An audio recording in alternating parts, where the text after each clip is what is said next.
Como assim? Ele vai jogar amanhã. Neymar ব্রাজিলের হয়ে আবারও খেলতে পারে বলে মনে করেন নেইমারের বাবা। জবাবে যা বলল নেইমার দেখুন। ব্রাজিলের সর্বকালের সর্বোচ্চ গোলদাতা নেইমার জুনিয়র আন্তর্জাতিক ফুটবল থেকে অবসরের ঘোষণা দেওয়ার পর তার জাতীয় দলে ফেরার সম্ভাবনা নিয়ে নতুন করে আলোচনা শুরু হয়েছিল।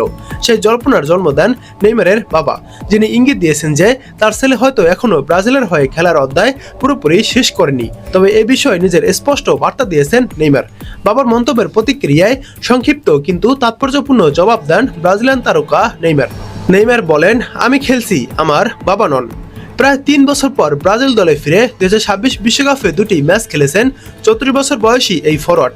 গ্রুপ পর্বে স্কটল্যান্ডের বিপক্ষে 3-0 ব্যবধানে জয়ের ম্যাচে শেষ দিকে বদলি হিসেবে মাঠে নামেন নেইমার। এরপর শেষ 16 ম্যাচে নরওয়ের বিপক্ষে দ্বিতীয়ার্ধে খেলেন তিনি। সেই ম্যাচে 2-1 ব্যবধানে হেরে টুর্নামেন্ট থেকে বিদায় নেয় সিলেসাওরা।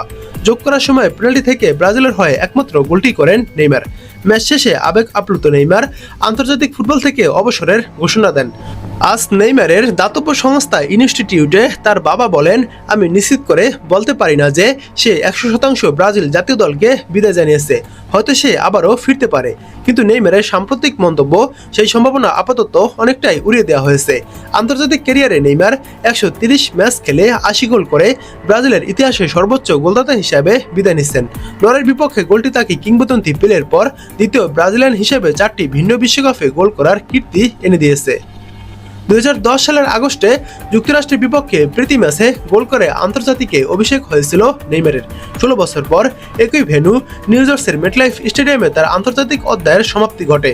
যদিও বিদায়টা প্রত্যাশামতো হয়নি, তবুও তার অর্জনের তালিকাটা ঈর্ষণীয়। বিশ্বকাপ কিংবা কোপা আমেরিকা জিততে না পারলেও ব্রাজিলকে 2013 সালে ফিফা কনফেডারেশনস কাপ শিরোপা জিতিয়েছেন এই তারকা। 2016 সালে সামার অলিম্পিক্সে দেশকে প্রথমবারের মতো অলিম্পিক ফুটবলে স্বর্ণপদক এনে দিয়েছেন তিনি। গোলের পাশাপাশি 139টি গোলে সরাসরি অবদান রেখে ব্রাজিলের ইতিহাসে সর্বোচ্চ গোল অবদানের রেকর্ডও তার দখলে। জাতীয় দলের জার্সিতে দীর্ঘ ও বর্ণাঢ্য ক্যারিয়ারের ইতি টানলেও নেইমারের নাম ব্রাজিলিয়ান ফুটবলের অন্যতম সেরা কিংবদন্তি হিসাবে চিরস্মরণীয় হয়ে থাকবে।